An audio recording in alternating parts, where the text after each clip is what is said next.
if he were operating the recorder. Operating the board. Absolutely. Well, dang. Black Sabbath and Ozzy Osbourne. That's all I got to say about that. It's list time.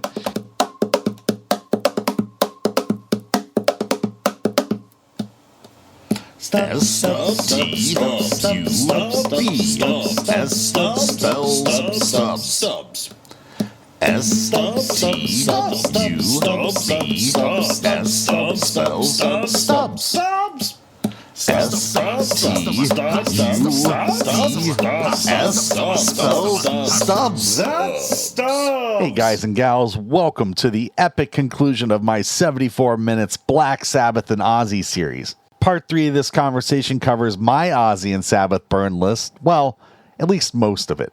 I realized in the edit that I definitely skipped the first 2 songs on my list. So, here they are without any feedback from my guests who, I don't know, maybe they'll share their thoughts on these 2 songs in the comments? It's not likely, but you never know. Official song number 1, Black Sabbath, recorded in 1969. As the first track on their debut album, what a statement piece. Moody and iconic to start, and 4.5 minutes later you find yourself grooving, only to find yourself again in an all-out jam by the end of the song.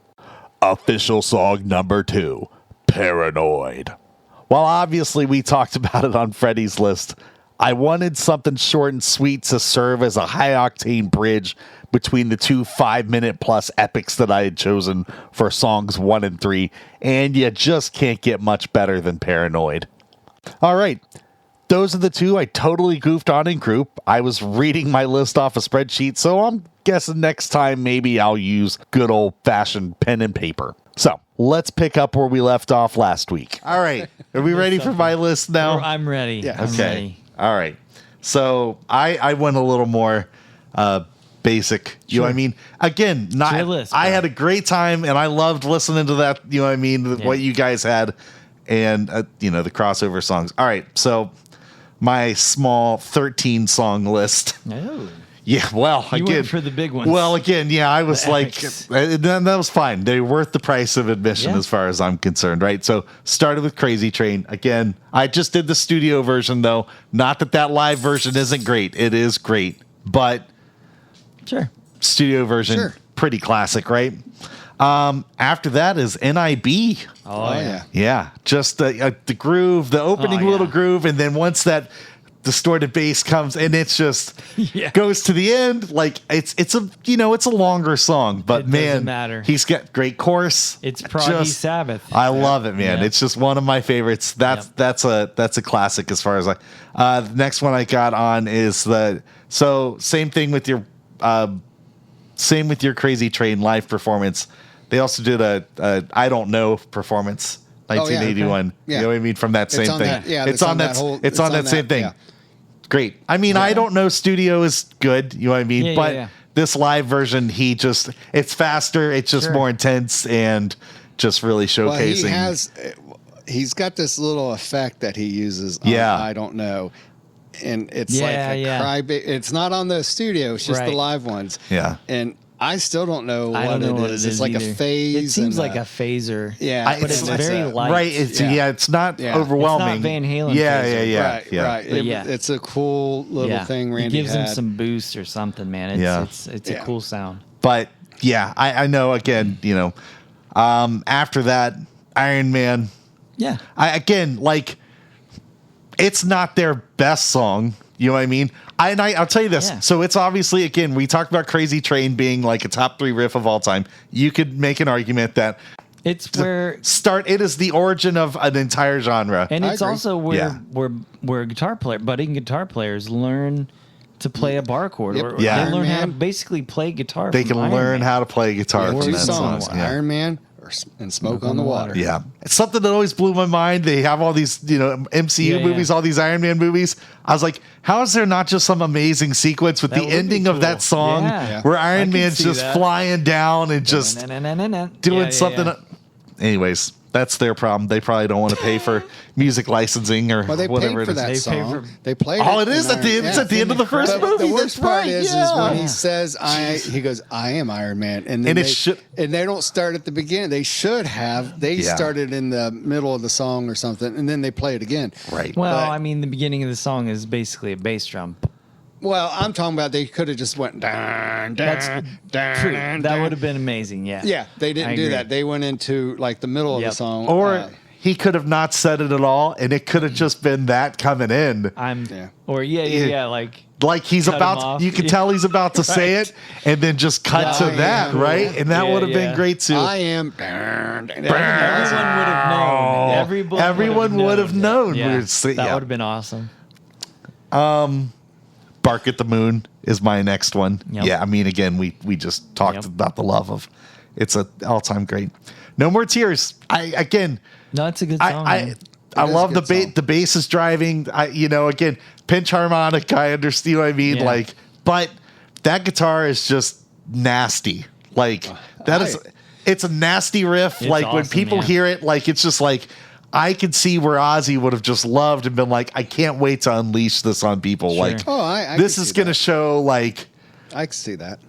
I also like that song because it's Ozzy taking chances. It's proggy. Talk about the breakdown. Oh yeah, yeah. It's pretty cool. He even has vocal effects from other media in there. Well, I don't know where it's from, but it's cool, man. Yeah, I like when he takes chances like that.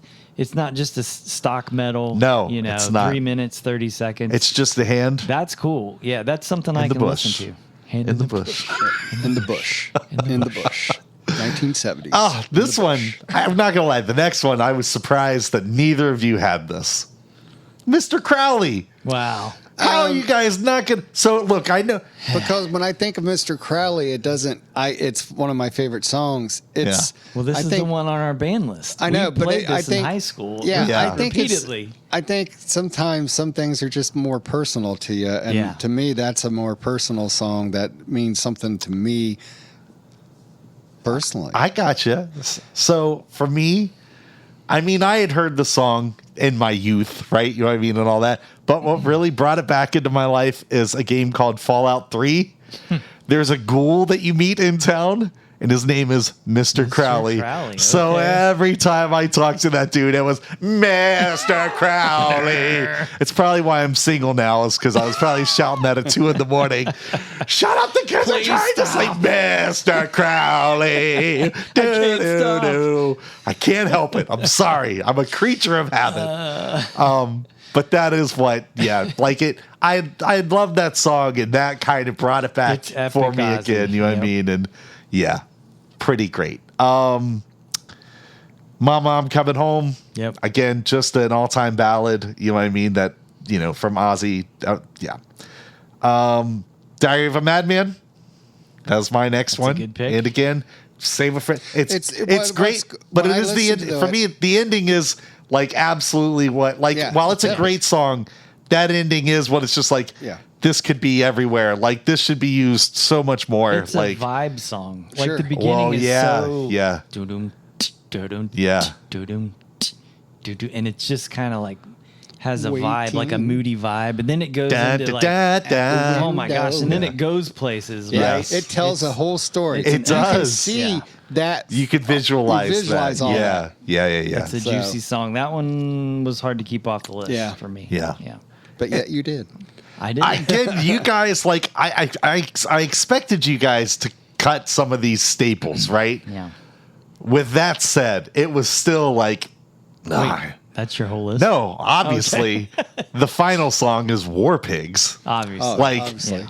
And that was another one that was hard to keep off. Yeah, it's such a premium because of the length, right? When you're doing something like this, where you're literally the economics of minutes and seconds.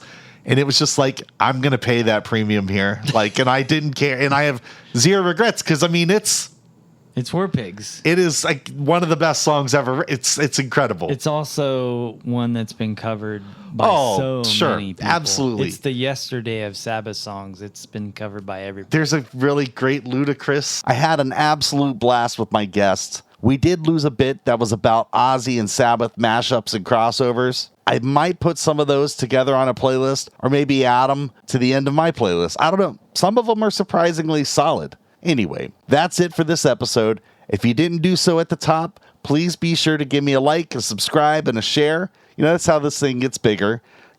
Sharing. Or, it's either that or all of you start taking your friends and family's phones away from them when they're not paying attention and subscribing them to the Stubbs with Jason YouTube channel. I mean, you could. Anyways, guys, I am out until the next time. And in the words of the immortal Ozzy Osbourne,